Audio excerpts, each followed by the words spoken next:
सोचिए, जमीन के नीचे दबी एक पूरी की पूरी दुनिया। आज के इस विश्लेषण में हम सिंधु घाटी सभ्यता के एक ऐसे ही बेहद आकर्षक केंद्र की जासूसी यात्रा पर निकलने वाले हैं। हम अतीत के पन्नों को पलटेंगे और एक ऐसे प्राचीन शहर के रहस्यों को उजागर करेंगे जो सच कहूं तो अपने समय से कहीं ज्यादा आगे था।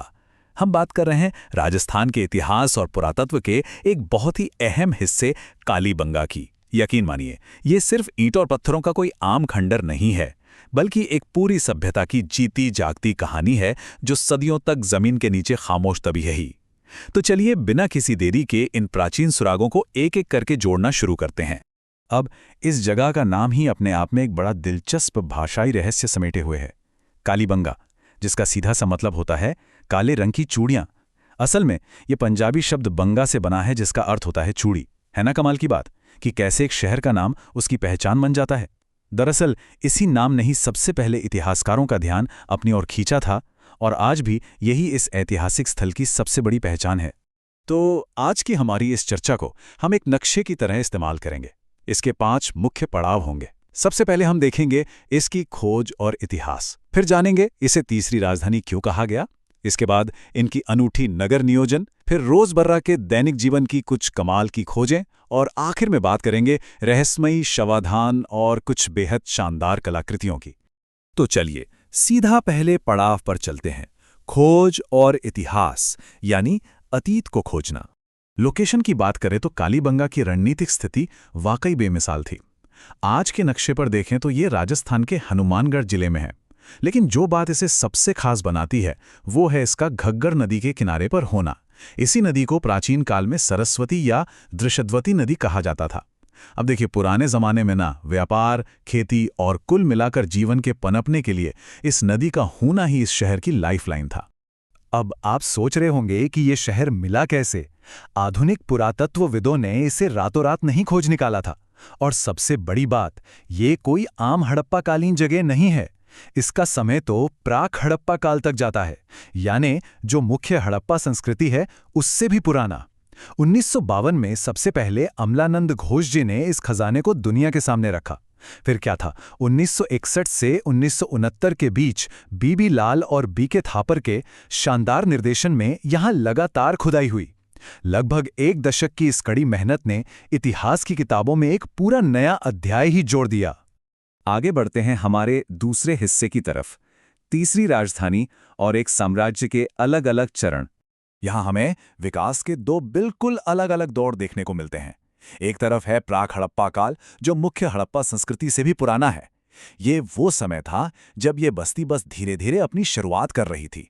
और फिर आता है हड़प्पा काल, जो सिंधु घाटी सभ्यता का एकदम पीक, यानी सबसे विकसित और उन्नत दौर था। आप इसे ऐसे समझ सकते हैं कि एक साधारण सी बस्ती के एक विशाल महानगर बनने की कहानी है। और इस महानगर की अहमियत का अंदाजा आप इसी बात से लगा सकते हैं जो मशहूर इतिहासकार डॉक्टर दशरथ शर्मा ने कही थी। उन्होंने कालीबंगा को कोई छोटा मोटा शहर नहीं, बल्कि सिंधु घाटी साम्राज्य की तीसरी राजधानी कहकर पुकारा। जरा सोचिए, हड़प्पा और मोहनजोदड़ो जैसे बड़े शहरों के बाद कालीबंगा का प्रशासन और व्यापार कितना विशाल रहा होगा। ये वाकई एक बहुत बड़ा शाही केंद्र था। खैर, अब बात करते हैं तीसरे पड़ाव की, इनकी अनूठी नगर नियोजन, जहां कच्ची ईंटें और गणित का गजब का तालमेल दिखता है। यहां ना एक बहुत बड़ा विरोधाभास है। अभी थोड़ी देर पहले हमने इसे एक राजधानी कहा, राइट? लेकिन पता है, इसे दीनहीन बस्ती यानी गरीबों की बस्ती का उपनाम भी दिया गया था। ऐसा इसलिए क्योंकि इसके शुरुआती दौर में घर बनाने के लिए पक्की ईंटों की जगह धूप में सुखाई गई कच्ची ईंटों का बहुत ज्यादा इस्तेमाल हुआ था। लेकिन कच्ची ईंटों का मतलब ये बिल्कुल नहीं है कि उनकी सोच भी कच्ची थी, बिल्कुल नहीं। इस नंबर को देखिए, 4, 2 और 1, 4, 2, 1। कालीबंगा के लोगों ने अपनी ईंटें बनाने के लिए इसी एकदम सटीक गणितीय अनुपात या रेशियो का इस्तेमाल किया था।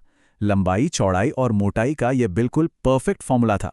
ये सिर्फ ईंटें बनाने का कोई आम तरीका नहीं था, ये उनके कमाल के अर्बन प्लानिंग और सटीकता का पक्का सबूत है। मतलब वे गणित और ज्यामिति के सच में गहरे जानकार थे। और हाँ, इनकी इंजीनियरिंग का एक और मास्टरपीस है, लकड़ी की जल निकास प्रणाली यानी ड्रेनेज सिस्टम। जहां हड़प्पा के बाकी शहरों में हमें पक्की ईंटों की नालियां देखने को मिलती हैं, वहीं कालीबंगा में लकड़ी की नालियों के सबूत मिले हैं। पूरे सिंधु घाटी साम्राज्य में ये वास्तुकला की एक बहुत ही अनूठी बात है। इसे साफ पता चलता है कि उन्होंने आंख बंद करके दूसरों की नकल नहीं की, बल्कि अपने स्थानीय संसाधनों को देखकर अपनी खुद की बेहतरीन इंजीनियरिंग तकनीकें विकसित की। अब चलते हैं चौथे पड़ाव पर, दैनिक जीवन की खोजें। यहां हम देखेंगे कृषि और आपदा के दुनिया के कुछ सबसे पहले साक्ष्य। अब तैयार हो जाइए एक बड़े वर्ल्ड रिकॉर्ड के लिए। पूरी दुनिया में जुते हुए खेत के सबसे पुराने सबूत, जी हां, सबसे पुराने सबूत यहीं कालीबंगा के प्राक हड़प्पा स्तर से मिले हैं। और तो और वे मिश्रित खेती भी करते थे, मतलब एक ही खेत में एक साथ चना और सरसों जैसी दो अलग अलग फसलें उगाना। आज की स्मार्ट फार्मिंग तकनीक वो लोग हजारों साल पहले ही सफलतापूर्वक कर रहे थे। लेकिन देखिए, जिंदगी हमेशा आसान तो होती नहीं है ना? कालीबंगा में भी नहीं थी। यहाँ की दीवारों में मिली साफ दरारें एक बहुत बड़ी प्राचीन प्राकृतिक आपदा की कहानी सुनाती हैं। इतिहासकारों का मानना है कि ये मानव इतिहास में दर्ज किसी भूकंप का सबसे पुराना ज्ञात प्रमाण है। इन दरारों को देखकर ही रोंगटे खड़े हो जाते हैं कि उस वक्त के लोगों ने कितनी भयंकर तबाही का सामना किया होगा। जीवन की इन मुश्किलों के बीच उनकी आध्यात्मिक मान्यताएं ही उनका बड़ा सहारा थीं। पुरातत्वविदों को यहाँ खुदाई में एक ही चबूतरे पर ठीक 7, जी हाँ बिल्कुल 7 आयताकार अग्निकुंड या हवन कुंड मिले हैं। एक साथ बने ये 7 कुंड साफ इशारा करते हैं कि यहाँ कोई बहुत बड़ा धार्मिक अनुष्ठान या यज्ञ होता होगा। ये दिखाता है कि उनका समाज कितना संगठित था और उनकी अपनी गहरी धार्मिक आस्थाएं थीं। और अब हम पहुंच गए हैं अपने आखिरी और सबसे रहस्यमयी हिस्से पर, उनके शवाधान यानी अंतिम संस्कार के तरीके और हैरान कर देने वाली कलाकृतियां। मृत्यु के बाद क्या होता है, इस पर उनकी सोच बहुत ही विकसित और जटिल थी। खुदाई में 3 बिल्कुल अलग अलग तरह के अंतिम संस्कार के सबूत मिले हैं: पूर्ण समाधिकरण, आंशिक समाधिकरण और दाह संस्कार।